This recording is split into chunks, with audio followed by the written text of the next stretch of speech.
ข้าพเจ้าอนันต์บัวพาซึ่งเป็นผู้ก่อตั้งและประธานกลุ่มภูมิใจที่เป็นเฮาแรงบันดาลใจที่ให้ข้าพเจ้าก่อตั้งกลุ่มภูมิใจที่เป็นเฮาแม่นเพื่ออยากให้สังคมมีการยอมรับและมีความเข้าใจในกลุ่มคนหลากหลายทางเพศในสปป.ลาวให้หลายขึ้นเนื่องจากว่ากลุ่มคนหลากหลายทางเพศแม่นกลุ่มหนึ่งที่ถูกเลือกปฏิบัติโดยสังคมหลายที่สุดนอกจากนี้แล้วพวกเขายังประเสริญกับปัญหาอีกหลากหลายเช่นความเสี่ยงในปัญหาสุขภาพทางเพศการถูกเลือกปฏิบัติในบางสถาบันการศึกษาและโอกาสในการเฮ็ดเวียกแบบเท่าเทียมดังนั้นกลุ่มภูมิใจที่เป็นเฮาแม่นกลุ่มทำอิฐที่เฮ็ดเวียกงานพัฒนาและขอการสนับสนุนในกลุ่มเป้าหมายนี้เพื่อลดพรปรากฏการณ์ย่อท้อในสังคมลาวด้วยความหวังที่อยากช่วยแบ่งเบาภาระของรัฐบาลและประเทศชาติบ้านเมือง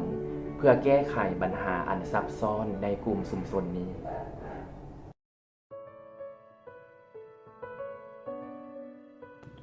ภูมิใจที่เป็นเฮาได้สร้างตั้งขึ้นในปี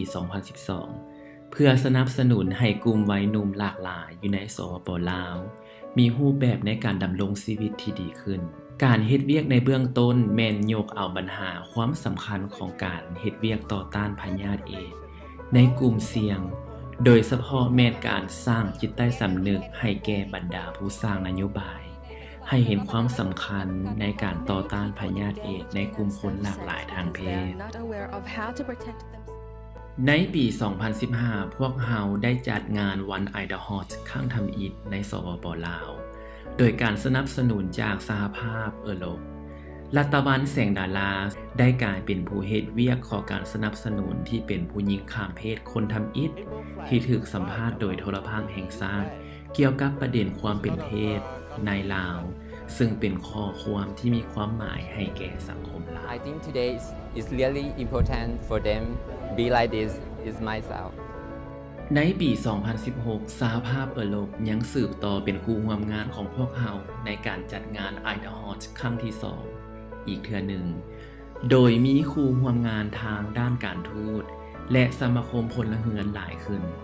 ในปีนั้นกลุ่มภูมิใจที่เป็นเฮายังได้ร่วมมือกับองค์การที่เฮ็ดเวียกขอการสนับสนุนทางนโยบายในกลุ่มคนหลากหลายทางเพศในระดับแนวหน้าของประเทศอังกฤษ Stonewall อยู่ที่นครหลวงลอนดอนในปี 2017 สถานทูตออสเตรเลียและแคนาดาได้เข้าร่วมและได้นำพาคณะบรรดาผู้ร่วมงานการทูตอื่นๆในการจัดงาน Idahot ร่วมกันกับกลุ่มภูมิใจที่เป็นเฮางานดังกล่าวได้จัดขึ้นอยู่ที่สโมสรออสเตรเลียสถานทูตออสเตรเลียและท่านอุปทูตของสถานทูตแคนาดาเป็นผู้ต่างหน้าบรรดาสถานทูตต่างๆในการเปิดงานอันมีความหมายนี้มีผู้เข้าร่วมต่างหน้าจากกระทรวงการต่างประเทศลาวและโทรภาพแห่งชาติซึ่งเป็นสัญญาณที่ดีในการรับรู้ถึงหัวข้อดังกล่าวจากรัฐบาลบ้านเรา Proud to be us wants to work alongside with the Lao government ในปี 2018 มี 4 สถานทูตได้เข้าร่วมมาเพิ่มในกิจกรรมดังกล่าวนี้เช่นสถานทูตฝรั่งเยอรมันสวิตเซอร์แลนด์และลุกเซมเบิร์กส่วนสถานทูตออสเตรเลียก็ได้มีการไลฟ์เพื่อสนทนาเกี่ยวกับความหลากหลายทางเพศอยู่ลาวเป็นครั้งทำอิฐในตอนกลางคืนของมื้อนั้นสถานทูตสหรัฐอเมริกาก็ได้จัดงานพบปะกับบรรดาผู้ร่วมงานเพื่อสนทนาเกี่ยวกับประเด็นดังกล่าวนี้อยู่ที่ศูนย์ข้อมูลข่าวสารที่ธาตุดำในปีนั้นผู้ก่อตั้งประธานกลุ่มภูมิใจที่เป็นเฮาก็ได้รับการเชื้อเชิญจากเจ้าของนครหลวงปารีสแห่งฝรั่งให้เข้าร่วมงาน Idahot ที่ห้องการว่าการนครหลวงปารีส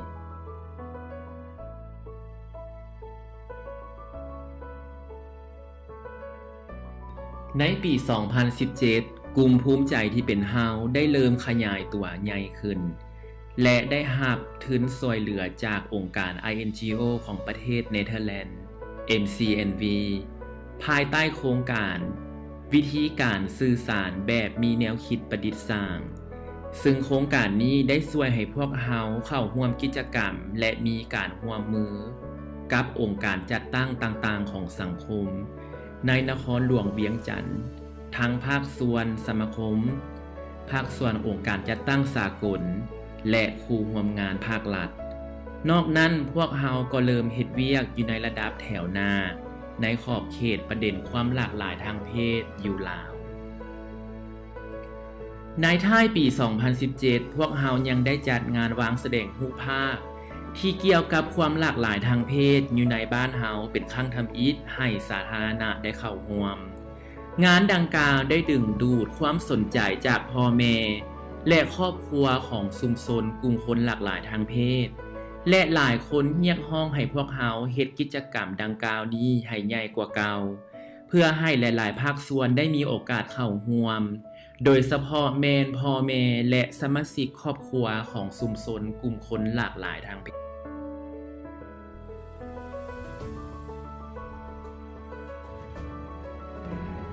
ในต้นปี 2019 กลุ่มภูมิใจที่เป็นเฮาได้ร่วมมือกันกับบริษัท LDP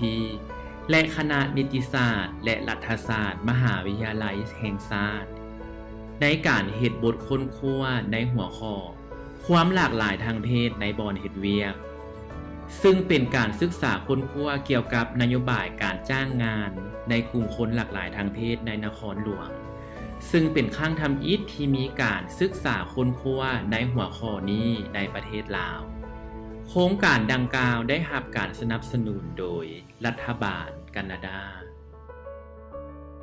ท่านผู้ชมที่เคารพจากผลวิจัยเกี่ยวกับความหลากหลายทางเพศและการจ้างงานอยู่สาธารณรัฐประชาธิปไตยประชาชนลาวเห็นว่า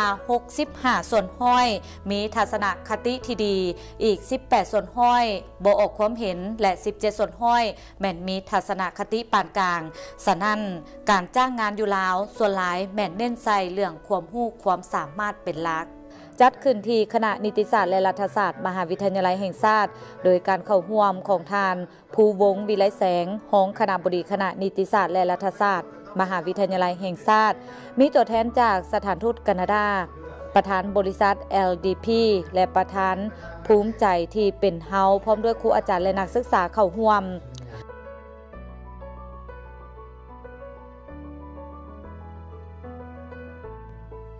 กลุ่มภูมิใจที่เป็นเฮา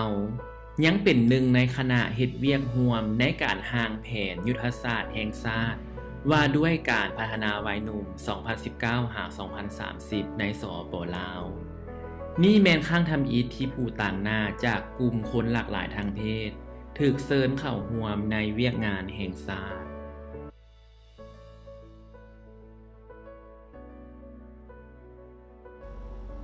Proud to be us Laos, we're extremely honored and delighted to have opportunity to provide surgery rights training to medical nurses and doctors from several provincial health centers and maternal child health center of Ministry of Health Laos. Many thanks to Vientiane Youth Center, Lao Women's Union, and UNFPA Laos for having us. ให้การสนับสนุนตัวนี้การมีส่วนหนึ่งเนาะคนที่แบบในครอบครัวแต่ว่าการย่อมภาพนี้เป็นย่อมภาพที่เป็นไปได้ก็คือพ่อแม่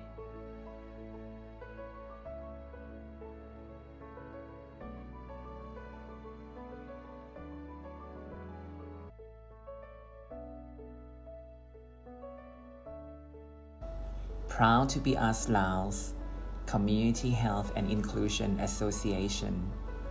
and Oxfam in Laos, we're proud to have organized the first ever International Day Against Homophobia, Biphobia, and Transphobia, IDHOT 2020, in the provinces of Luang Prabang and Champasak.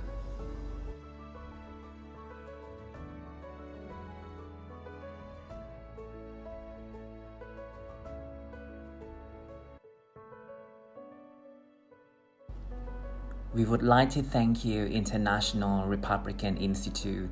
IRI, for your support in our first Surgery Rights Peer Education project. We have trained 80 LGBTI youth, most of whom are National University students, coming from several provinces of Laos with different genders and ethnicities. This project is in collaboration with Vientiane Youth Center, Lao Women's Union.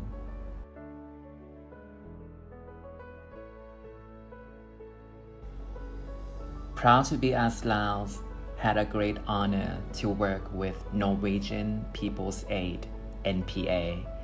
in creating an inclusive environment at the workplace through the review of HR policy, safeguarding policy, and Sochi rights training for field workers in Pak Se office, staff at head office in Vientiane, and government partner at UXO Laos head office in Vientiane capital. Distinguished guests, ladies and gentlemen, Sabadisians, I would also like to highlight NPA's emphasis on gender equality, partnering with national organizations such as Proud to be as Laos. Proud to be as Laos and Faculty of Law and Political Science, National University of Laos, are delighted to have successfully completed the data collection on employment policy related to diversity and inclusion with 5 major companies, 5 civil society organizations, and 2 international non-governmental organizations. The results of the studies were shared widely at the dissemination of the recommendation report of Being LGBTI at Work research that was initially supported by Canada and Laos in 2019. The research was witnessed by the Vice Dean of Faculty of Law and Political Science and the Country Director of Oxfam in Laos. Moreover, Proud to be as Laos and partners also launched the first ever policy manual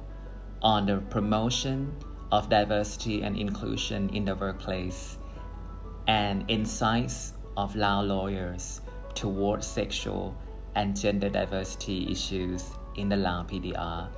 at the Faculty of Law and Political Science, National University of Laos. Proud to be as Laos was very honored to be invited by the United Nations in Lao PDR and Ministry of Foreign Affairs to participate in the 75th anniversary of the United Nations. Once again, we would like to thank you, the UN in Laos, for having included our voices into the UN 75 video presentation at the event.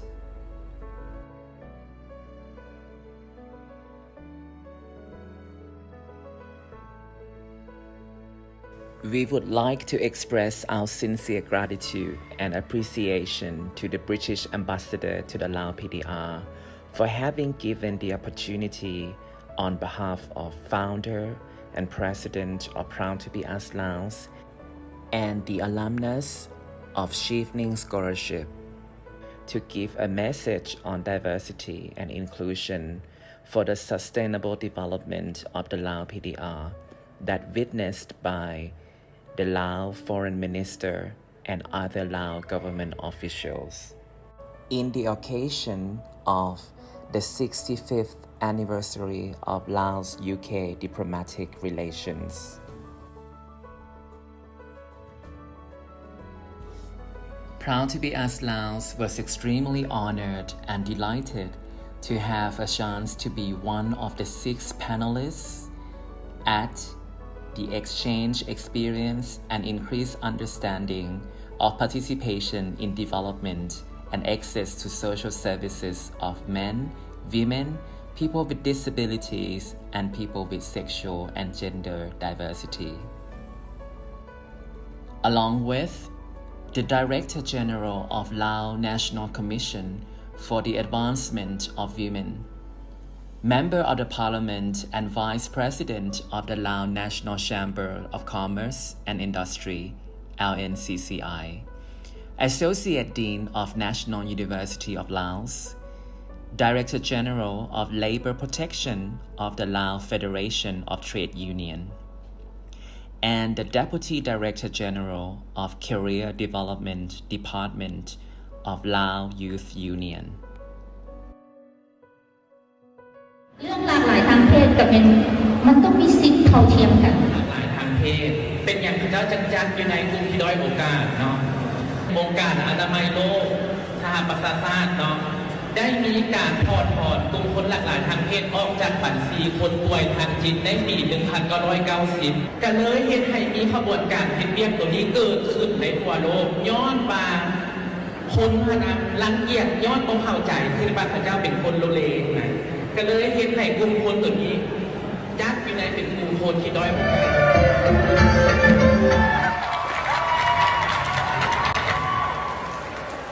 แสดงศิลปะวรรณคดีจากสังคมภูมิใจที่เป็นเฮาขอเสียงปรบมือดังให้เพื่อนแน่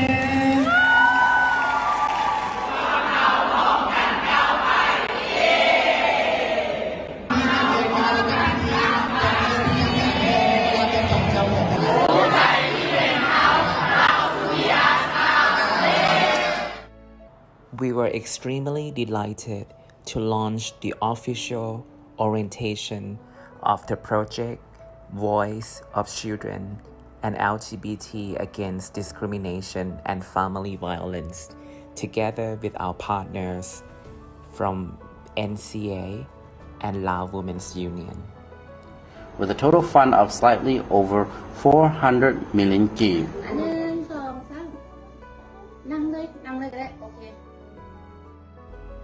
Proud to be us Laos with our partners from Nam Chai Community Association NCA and Laos Women's Union were able to reach out to 353 LGBTI students from the outreach at 8 high schools of 4 target districts in Vientiane capital. This is one of the core activities of Voice of Children and LGBT Against Discrimination and Family Violence supported by PISCA Fund of the French Embassy in Laos PDR.